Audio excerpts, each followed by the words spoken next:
자, 므낫세에 대한 이야기고 므낫세의 죄악에 대한 이야기가 오늘 본문의 이야기입니다. 므낫세는 히스기야가 병을 낳고 3년 후에 곧 42세, 히스기야 42세에 태어났다고 비클리프가 그렇게 해석을 해놓고, 또한 오늘 보면은 12세니까 10년간을 함께 통치했다, 그렇게 주석을 했습니다. 그러나 이거는 성경에 있는 이야기는 아니죠. 클리프라는 주석가가 주석을 해놓은 것입니다. 또한 이 성경에서 제가 늘 말을 하지만은 가장 악한 왕을 아합이나 여로보암의 길을 따라서 간다. 근데 므낫세도 그에 못지않게 악한 왕에 해당됩니다. 또한 정직하게 행하고 선을 행하는 왕을 이야기할 때는 반드시 다윗을 이야기를 하고 있습니다. 그러고 그 생각을 한번 해보니까 히스기야 부친은 아버지는 아하스인데 열왕기하 16장 1절에 보면 악을 행합니다. 근데 그 아들은 히스기야는 정직하게 행했다 하고 기록하고 있고, 오늘 본문에 있는 아들 므낫세는 악을 행하는데 많이 행했다고 기록하고 있습니다.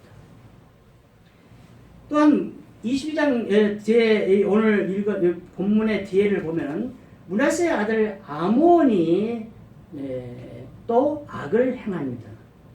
근데 놀랍게도 또 그 아들인 요시야는 22장 1절에 보면 정직하게 개혁을 합니다.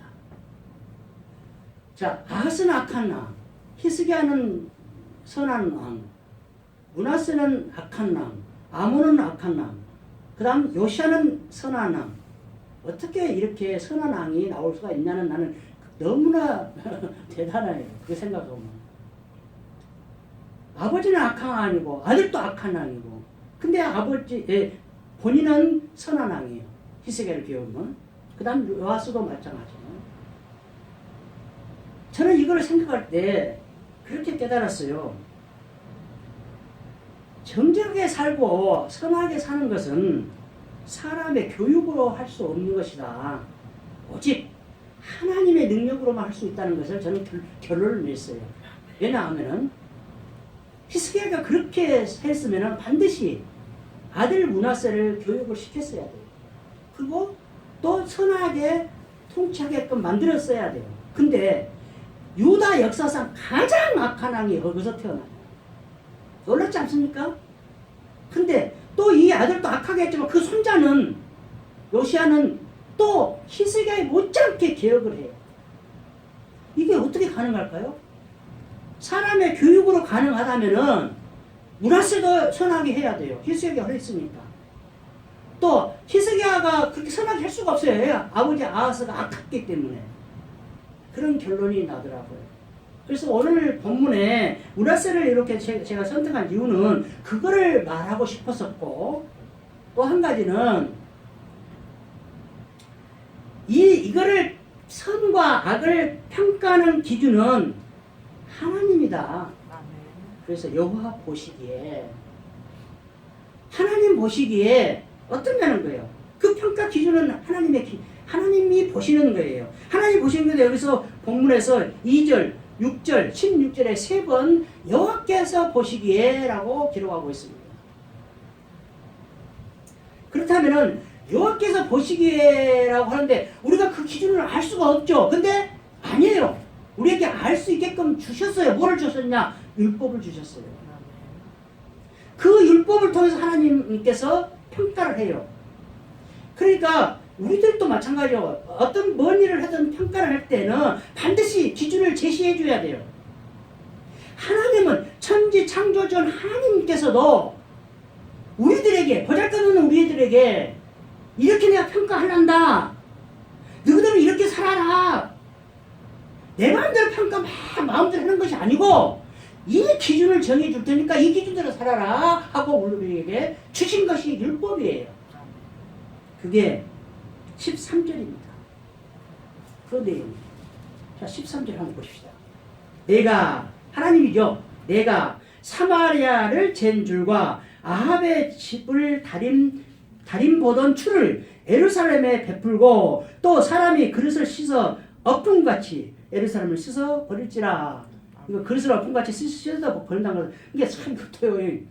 우리들이 그릇을 씻으면 반드시 이렇게 엎어놓죠. 근데 저는 이제 세워놨다가 엎어놔요. 왜냐하면 세워놨다는 것은 밑에 여기 있는 것을 물이 빠지라고 나는 세워놔요. 그 다음에 여기 물이 빠질 시간이 되면 다시 엎어요. 그러면 이제 속이 이제 깨끗해지겠죠. 예. 근데 하여튼 어쨌든 그 뒤는 심판을 이야기하고 이거는 예루살렘의 안전한 멸망을 지금 이야기를 하고 있어요. 대단한 거예요 지금 이게. 그릇을 엎어버렸어요. 왜? 그 안에 있는 거 다 씻어버렸어요. 다 없애버렸어요. 왜? 죄를 많이 지니까 더러우니까 예루살렘이 더러우니까 다 엎어버렸어요. 근데 놀랍게도 이제 이 다음에 또 나오지만은 이 예루살렘 안에는 하나님이 계신다고 약속했던 성전이 있었어요. 근데도 그것도 다 필요 없이 다 씻어서 버려요. 완전한 멸망을 시켜버려요. 여러분 다 아시다시피 70년 포로 생활도 있었지만은 이스라엘이 48년도에 건국했죠. 근데 마지막에 시드기야 그 뒤에 보면은 열왕기야 뒤에 보면 그게 이제 멸망이에요. 그다음 400년간의 그 기간이 지나고 그리고도 또 일단 1948년도에서 이스라엘을 세우세요. 그런 역사를죠. 근데 보십시오. 사마리아를 잰 줄과 아합의 집을 가린 추다 그랬어요. 줄이라는 것은 여러분 알다시피 땅을 측량할 때 사용하는 도구죠. 이렇게 그어서 몇 센치, 몇 센치, 몇 메타 이렇게 재요. 근데 추는 저도 이제 우리 집을 한 채 지어봐서 알아요. 이렇게 지금은 이제 이거 안 써요. 이제 장로님 잘 아시겠지만 이렇게 그냥 도는 추가 이렇게 삼각형으로 온뿔 삼각형으로 되어 있는 걸 딱 달아서 줄로 달아서 이렇게 해서 딱 수직을 봐요. 수평을 보는 거예요. 근데 우리 여기 하는 거 보니까 그거 필요 없어요. 딱 레이저로 딱 쏘아갖고 십자로 딱 그어버려요. 야, 기가 막히더라고요. 이렇게 과학이 발전했어요. 그게 추예요. 그게 우리 지금 현대판 추죠. 그러니까 줄과 땅을 재는 도구와 건물 수평 수직을 재는 이 세로 가로를 잰다는 얘기예요. 이게 사람을 그렇게 잰다. 이게 이 재는 것이 뭐냐? 율법이다. 이거. 하나님이 미리 그렇게 판단하는데 줄과 추를 미리 기준이 되게끔 딱 하나님 주셨어요. 여기 맡겨서 해라. 그렇게 주셨어요. 그게 하나님의 판단의 기준입니다. 그래서 율법을 보고 우리가 판단을 해야 되니 내 기준으로 판단을 하면 안 된다. 하나님께서도 당신 마음대로 막 판단 이랬다 저랬다 하는 것이 아니고 딱 정해놓고 판단을 하시는데 우리가 그렇게 하면 되겠느냐는 거죠. 자, 그 다음에 이제 오늘 본문에서 므낫세의 죄를 한번 볼까 합니다. 첫 번째로 나오는 게 하나님께 말씀하시기를 이방 사람들의 가증한 일을 따라서 합니다. 3절 그의 아버지 히스기야가 헐어버린 상단들을 다시 세우며 이스라엘 아합의 행위를 따라 바알을 위하여 제단을 쌓으며 아세라 목상을 만들며 하늘의 1월 성신을 경배하며 섬기며 6절 전반절 또 자기의 아들을 불 가운데로 지나게 하며 점치며 사수를 향하며 신접한 자와 박수를 신임하며 이 죄가 지금 아무것도 아닌 것 같죠. 그냥 그래 누구나 지을 수 있는 죄죠. 그죠? 누구나 지을 수 있는 죄예요. 근데 이거는 곧 하나님 말씀을 어긴 거예요. 신명기 4장 19절에는 1월 성신을 경배하며 섬김을 하지 말라고 금하고 있어요. 이미 모세를 통해서 율법을 주실 때 이미 그렇게 말씀을 해 주셨어요. 신명기 18장 9절 네 하나님 여호와께서 네게 주시는 땅에 들어가거든. 저는 이거를 항상 이야기하면 그 전에 여기 이 부분을 설교하면서도 들어가거든이라고 제가 제목을 정해놓고 한 것이 저는 기억이 나요. 근데 그래서 제가 늘 말하잖아요. 모세는 가나안 땅에 들어가지 않는데 믿음의 눈으로 보면서 가나안 땅에 들어가거든 이거예요. 들어가면 어떻게 살으라고? 너는 그 민족들의 가증한 행위를 본받지 말 것이며 10절 그의 아들이나 딸을 불 가운데로 지나게 하는 자나 점쟁이나 기륭을 말하는 자나 요술하는 자나 무당이나 11절 지는 자나 신접자나 박수나 초혼자를 너희 가운데서 용납하지 말라. 아멘. 이미 모세를 통해서 이렇게 말씀을 해 주셨어요. 근데 므낫세가 이렇게 이게 이제 지도자들의 참 영향력이라는 게 무서운데 이 므낫세가 이렇게 왕이 했다는 걸로 끝나는 게 아니고 9절에 보면 백성들이 본받아서 죄를 지어요. 이게 중요하다는 거예요. 그렇잖아요? 자기 혼자 죄 짓는 건 괜찮아요. 근데 백성들이 그거를 본받아요. 그러니까 지도자는, 왕은 하나님의 기준대로 살아야 된다. 그렇게 이야기합니다. 또한 이 죄에서, 므낫세가 지은 죄에서 가장 큰 죄는 뭐냐? 우상들을 하나님의 성전에 두는 것입니다. 백성들이 따라서 한 것보다 나는 이거를 더 크게 봐요. 왜냐? 백성들에 따라서 한 죄는 하나님의 능력으로 하나님이 고칠 수도 있고 회개할 수도 있고 본인이 깨달아서 회개할 수도 있어요. 근데 하나님이 계신다고 약속했던 그 성전에다가 우상들을 갖다 놓는 것은 이거는 어떻게 해요? 왕이 갖다 놨는데 신하들이 백성들이 치울 수가 있습니까? 이거는 못해요. 그래서 저는 이거는 더 크게 보았어요. 자, 4절. 여호와께서 전에 이르시기를 내가 내 이름을 예루살렘에 두리라 하신 여호와의 성전에 제단들을 쌓고 하나님을 이름을 두신다고 약속했고 솔로몬이 그 성전을 지었어요. 근데 그 성전에다가 여호와의 성전에다가 제단을 쌓아요. 7절 중반절. 여호와께서 이 성전에 대하여 다윗과 그의 아들 솔로몬에 이르시기를 내가 이스라엘 모든 지파 중에서 택한 이 성전과 예루살렘에 내 이름을 영원히 둘지라. 하나님께서 이렇게 약속을 해놨고 명령을 해놨어요. 누구를 통해서? 다윗과 솔로몬을 통해서. 근데 이 므낫세는 그거를 무시해요. 거기다가 자기 하고 싶은 대로 아세라 목상이든 바알 신전이든 하여튼 성전을 걷다가 또 저들 우상들을 하는 또 신전을 막 제단을 쌓고 제단을 쌓다는 거 그 성전 안에서 하나님 있는 성전 안에서 우상들에게 제사를 지르는 거예요. 제단을 쌓다는 얘기는 그냥 당연한 목상 같은 이렇게 우상을 갖다 놓는 걸로 끝나는 건 아니에요. 제단을 쌓다 대단한 이런 죄잖아요. 사무엘하 7장 18절을 16절 18절에 보면은 목장에서 데려다가 주권자를 삼고 네 아들이 성전을 짓고 그의 나라를 견고하고 네 왕위가 영원하리라. 나단을 통해서 이렇게 다윗에게 약속을 해놓습니다. 예? 다윗이 자기가 성전을 지으려 마음이 있어서 나단에게 이야기를 한 거죠. 그러니까 나단이 좋습니다. 그 하나님 일인데 해야죠. 이렇게 했죠. 근데 나단이 집에 가기도 전에 다시 말씀이 와요. 하나님이 아니다. 여러분 알죠? 다 알죠? 다윗이 성전을 못 짓는 이유 피를 많이 흘렸어. 전쟁을 많이 했죠. 근데 그 전쟁을 다윗 자기 자신을 위해서 한 건 아니잖아요. 하나님 명령으로 한 거죠. 이 이야기는 뭐냐? 하나님 그래서 제가 항상 악의 도구로 사용하지 말라고 기도해라는 거예요. 그것이 아무리 하나님 명령일지라도 그걸 시행함으로 인해서 모델을 해요. 성전을 못 짓잖아요. 그러니까 안 좋은 거죠. 그러나 솔로몬은 나중에 타락을 했지만 그래도 하나님 은혜로 아버지의 후광으로 성전을 멋있게 짓죠. 그러고 보면 참 다윗도 무지하게 억울하고 있어요.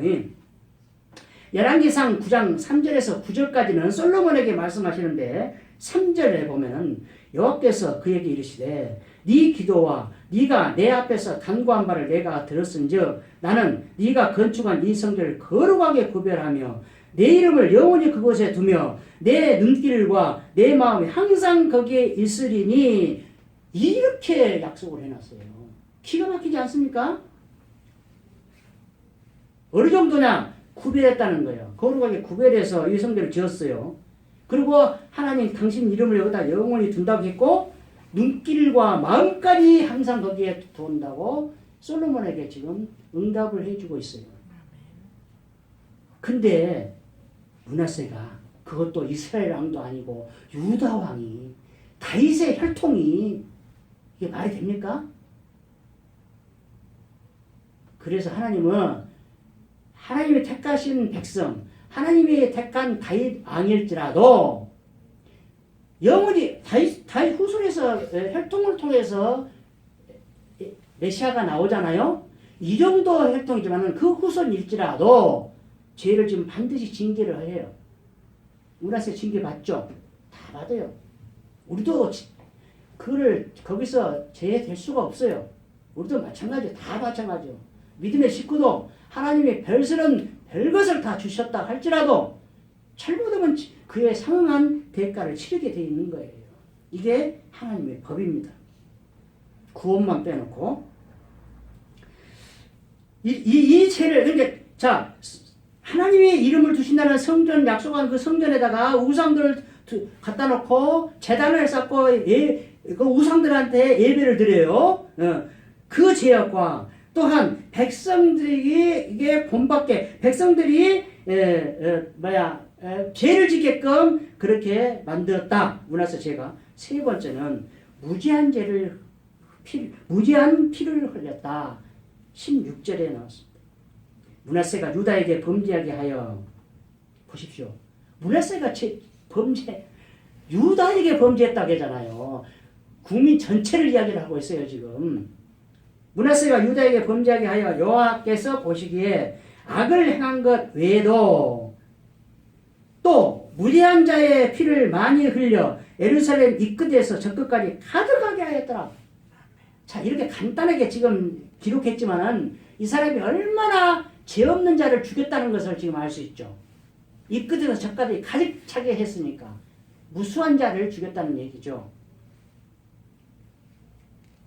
그래서 자, 히브리서 11장 37절 전부자는 돌로 치는 것과 톱으로 캐는 것과 시험과 칼로 죽임을 당하고 자, 이거 히브리서 11장은 오늘 이상하게 막 바쁘네, 이상하게. 다 끝났어, 지금. 요 말을 빨리 하고 그러죠, 여기 간단하게. 히브리서 11장은 여러분 다 아시죠? 믿음의 장이죠. 근데 믿음의 장을 이야기를 하면서 아브라함, 모세 다 이야기하면서 마지막에 이야기할 것이 너무나 많은데 하면서 통괄적으로 이야기를 하는 것이 이제 돌로 캐는 것과 톱으로 캐는 것, 시험과 칼로 죽이고 막 하는 것을 다 참아내고 한 사람들이다. 그리고 그 다음에 뭐라 하냐? 이거는 세상 사람들이 감당할 수 없다. 그렇게 이야기를 해놔요. 그런 자를 죽인 자 중에 문하세가 있다. 이렇게 이제 유대 전승, 구전이죠. 전승으로 내려오고 어거스틴이 이거를 주석을 해놨는데 문하세가 이사야를 톱으로 켜서 죽였다. 그렇게 주석을 해놨어요. 결국 문하세가 얼마나 악한 아닌지를 알겠죠. 그죠? 이사야 같은 그 대단한 선지자를 그것도 그냥 죽인 것도 아니고 그냥 목을 비워서 죽였다든가 요즘 같은 총으로 쏘아서 죽였다면 또 그래 저는 그렇게 생각해요. 톱으로 캘 때 여러분 한번 생각해 보세요. 얼마나 아프겠어요. 응? 이렇게 악한 왕이에요. 문하세가.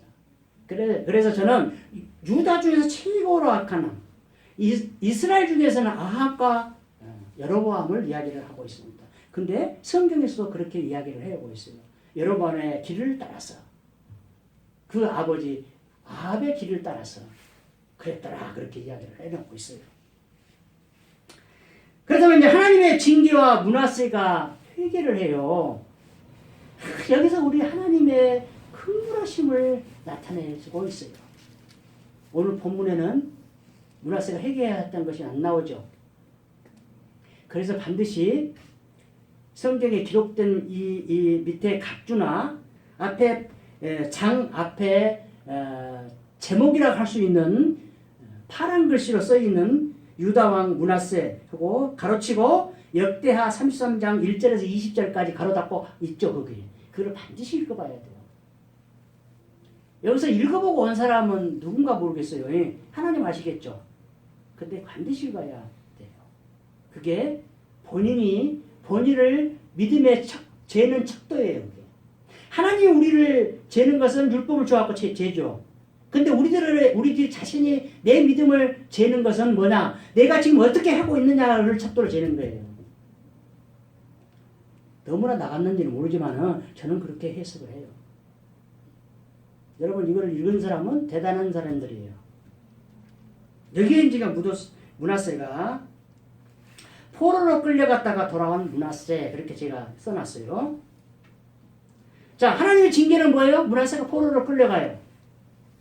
근데 므낫세가 오늘 본문에는 없죠. 자, 역대하 한번 찾아봅시다. 뭐 그 뒤로 넘기면 되니까 역대하 33장입니다. 그걸 다 읽어야 되니까 펴서 보는 것이 좋을 것 같아요. 역대하 33장 10절 10절 13절까지 자, 찾으셨습니까? 한번 다 같이 한번 읽어볼게요. 시작.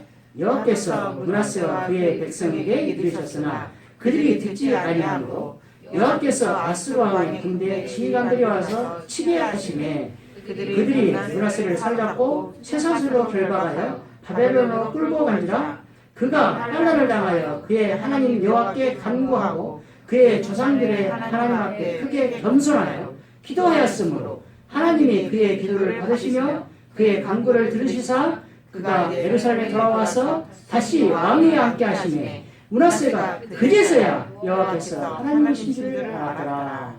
아멘. 저는 역대하 이걸 보면서 제목을 그제서야라고 정의하려고 했습니다. 근데 여기까지 지금 본문을 정의하고 보내주면은 좀 그럴 것 같아서 제가 이쪽으로 안 하고 이쪽에 있습니다. 자, 오늘 이견이 뭡니까? 자, 므낫세에게 하나님의 징계가 쇠사슬로 아수르로 끌려가요. 시드기야처럼 끌려가고 있습니다. 근데 시드기야가 가서 두 눈을 빼죠. 그죠? 근데 므낫세한테는 두 눈을 안 빼요. 시드기야는 므낫세보다 훨씬 선하예요. 므낫세는 최고의 악한 왕인데도 불구하고 하나님은 눈을 빼지 않아요.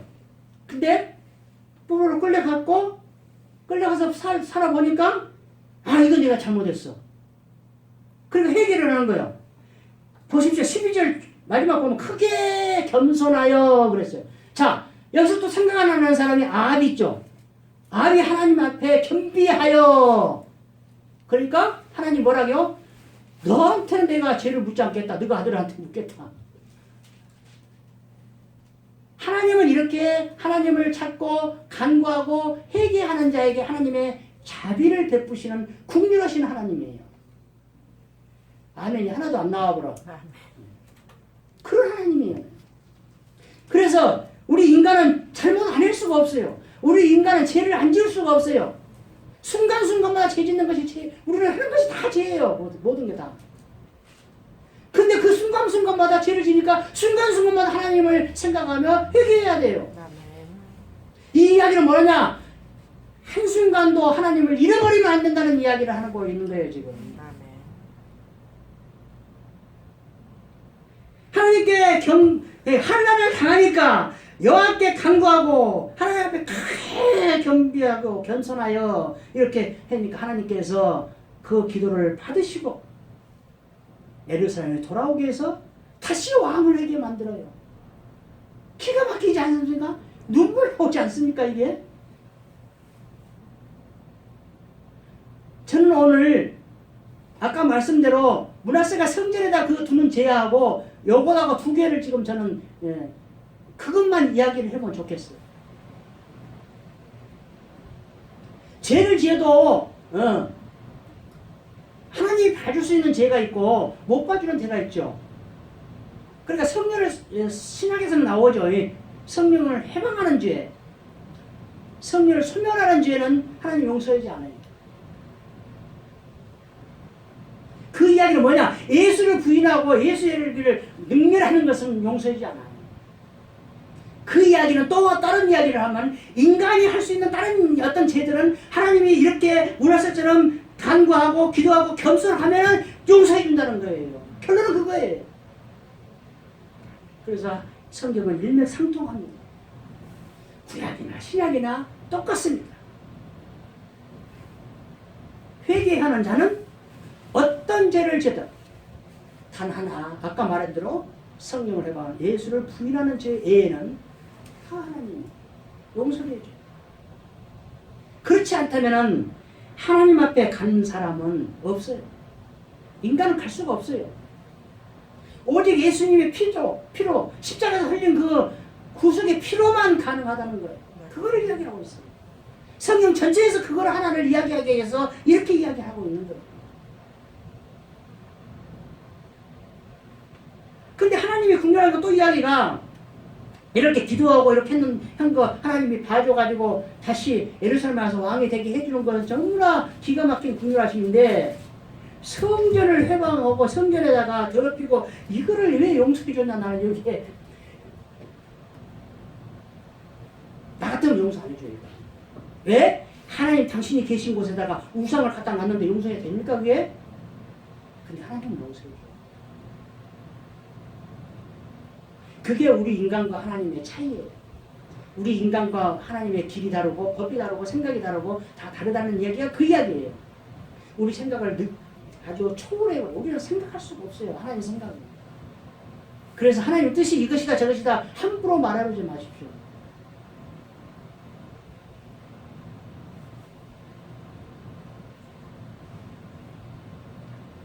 자, 이제 마지막 한 구절만 읽고 서로 읽고 한번 끝낼까 합니다. 열왕기 하 23장 오늘 본문에 2장 정도 넘기면 돼요.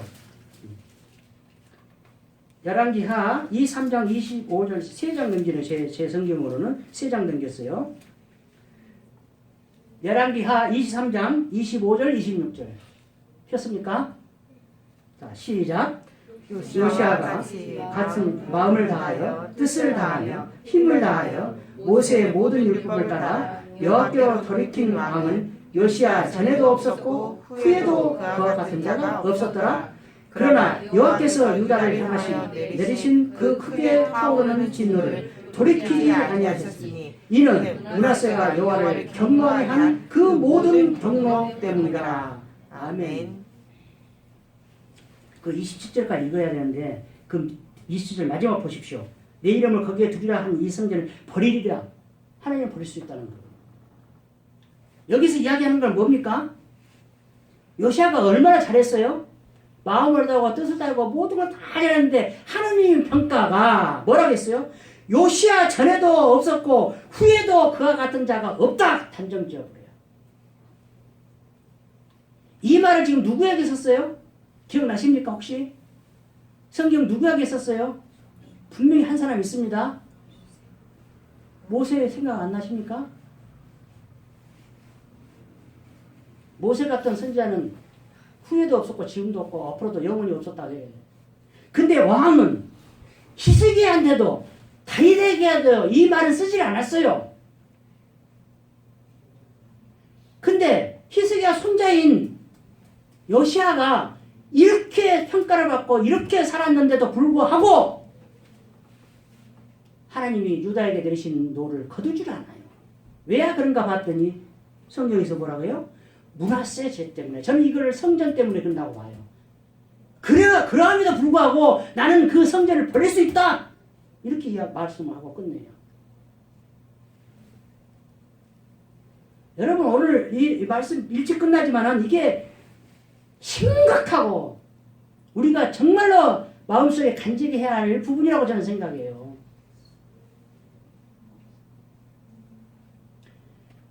요시아가 그렇게 전에도 없었고 후에도 없었다는 이런 평가를 받았음에도 불구하고 그 당대에 이스라엘 유다 민족들을 용서를 안 해준다니까요. 하나님이. 하나님이 므낫세도 용서해주고 다 해줬는데도 마지막으로 다 용서해준 것이 아니잖아요. 그죠? 지금 요시아까지도 가잖아요. 지금 아들 때가 가가지고 안 해주잖아요. 그래서 저는 그거를 왜 그랬는가 한번 생각해 봤어요. 다시 므낫세가 기도해서 왕으로 다시 고구로 와서 왕으로 앉혀줌에도 불구하고 그까지도 했는데 난 다 용서했다고 생각되잖아요. 근데 왜 이렇게까지 아들한테까지 이렇게 했는가 한번 생각을 깊이 해봤어요. 그랬더니 성전이에요. 성전. 저는 제 머리는 그것밖에 생각이 안 나요.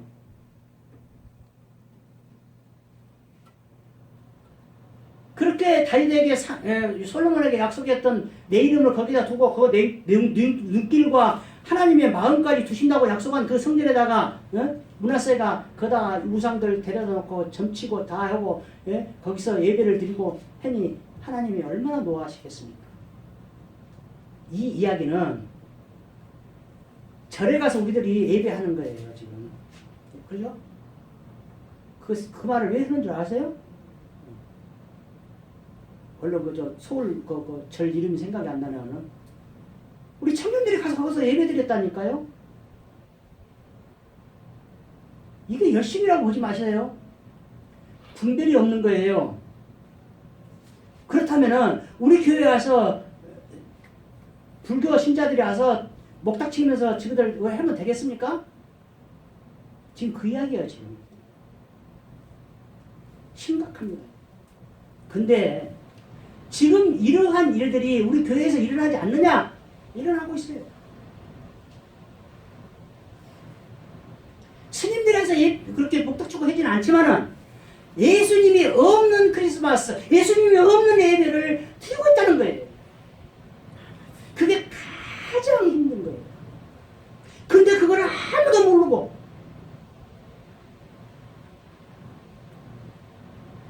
지금 우리 교회 지금 이 오른쪽에 예수님이 보고 계신다고 저는 확신하고 예배를 드리고 있어요. 근데 늘 말씀드려요. 이 예수님이 예배를 드리는데 백성들을 상해서 보고 있는 것이 아니고 말씀을 선포하는 목사를 보고 있다니까요. 왜? 말씀이 중요하니까.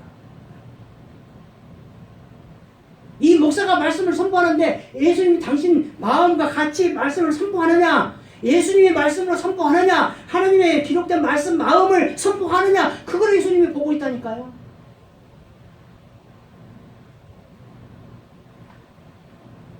우리 하나님은 그런 하나님입니다.